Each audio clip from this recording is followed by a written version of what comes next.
evakuasi masih terus dilakukan, Wahyu, dan seperti yang sudah Anda sebutkan tadi, sudah ada 8 korban jiwa yang ditemukan. 6 ini berasal dari desa Donorati yang aksesnya lebih sulit ditempuh dari desa Karangrejo tempat saya berada saat ini, dan 2 adalah berasal dari desa Karangrejo. Karena sekitar pukul setengah 4 sore tadi korban bertambah 1 lagi memang, namun hanya bagian kepala saja yang baru ditemukan di desa Karangrejo. Ini belum ada proses evakuasi lebih lanjutnya, dan sampai saat ini memang dari tim SAR gabungan masih memfokuskan di 2 areal terdampak yang paling parah, yaitu di desa Karangrejo tempat saya berada saat ini dan juga di desa Donorati, karena memang ada 6 orang hilang yang ada di desa Karangrejo dan 8 orang itu ada di desa, maksud kami 6 orang ini ada di desa Karangrejo dan 8 orang ini ada di desa Donorati. Dan 2 alat berat saya sudah melihat sudah mulai bisa dimasukkan. Yang pertama ini ada di desa Karangrejo, baru ada 1 alat berat, kemudian 1 ada di desa Donorati yang sebelumnya sulit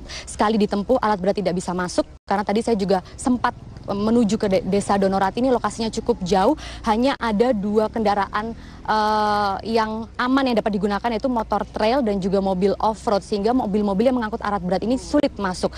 Namun akhirnya tadi pagi dari BNPB setempat ini berhasil menghilangkan 2 timbunan longsor yang menimpa 2 desa lain yang sempat menutup jalan karena tingginya longsor tersebut ini seleher orang dewasa, dan sekarang sudah bisa disingkirkan, dan akhirnya alat berat berupa eskavator sudah dapat masuk ke desa Donorati sehingga proses evakuasi korban ini menjadi lebih mudah.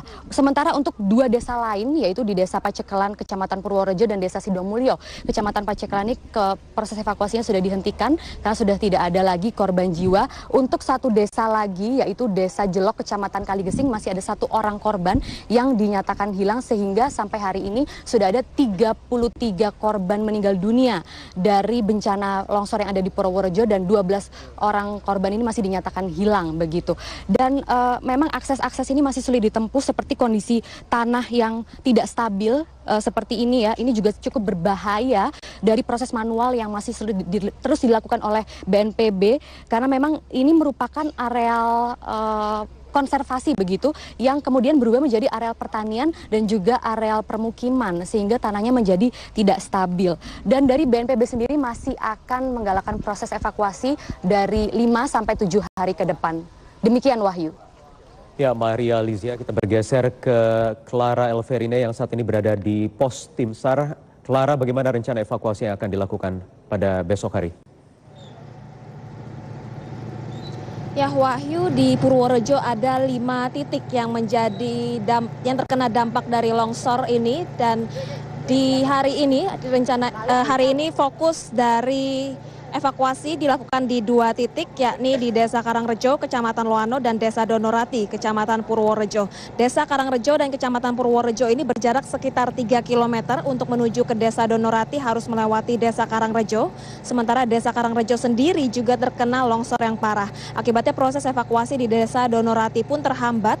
Sebelumnya saya sempat memantau proses evakuasi tadi siang di Desa Karangrejo dan bagaimana kendala yang dihadapi oleh tim relawan untuk menuju ke Desa Donorati karena akses yang sulit. Dan berikut adalah liputannya. Evakuasi di Desa Karangrejo, Kabupaten Purworejo. Tadi sekitar pukul 10 waktu Indonesia Barat, tim SAR gabungan kembali menemukan 1 korban longsor di desa ini, dan masih ada beberapa korban lagi yang belum ditemukan dan masih dalam pencarian. Ada 2 titik yang menjadi fokus evakuasi hari ini, yakni di Desa Donorati, Kecamatan Purworejo, dan Desa Karangrejo, Kecamatan Loano. Sebelum tertimbun longsor, jalan di Desa Karangrejo tempat saya berdiri ini merupakan akses untuk menuju ke Desa Donorati yang berjarak 3 km dari sini. Kemudian ketika longsor, jalan ini sempat tertutup, namun hari ini sudah mulai bisa dilewati, namun hanya bisa dilewati oleh kendaraan roda 2. Sementara eskavator dan juga kendaraan roda 4 masih belum bisa melewati jalan ini karena jalannya masih sempit dan juga sangat licin. Dan inilah yang menghambat proses evakuasi di Desa Donorati, sehingga selain evakuasi korban, tim SAR juga masih terus berupaya untuk membuka akses jalan untuk menuju ke Desa Donorati agar aksesnya lebih mudah dan evakuasi di Donorati bisa cepat selesai. Dan hingga kini evakuasi masih terus berlangsung dari pukul 8 pagi, baik menggunakan 1 alat berat atau eskavator maupun alat bantu lainnya seperti sekop dan juga cangkul. Dari Purworejo, Jawa Tengah, Clara Elverine Suyata, Metro TV. Wahyu. Ya, baik Clara Alverina dan tadi juga ada Maria Lizia Hasni melaporkan langsung dari Purworejo, Jawa Tengah. Pemirsa, demikian headline.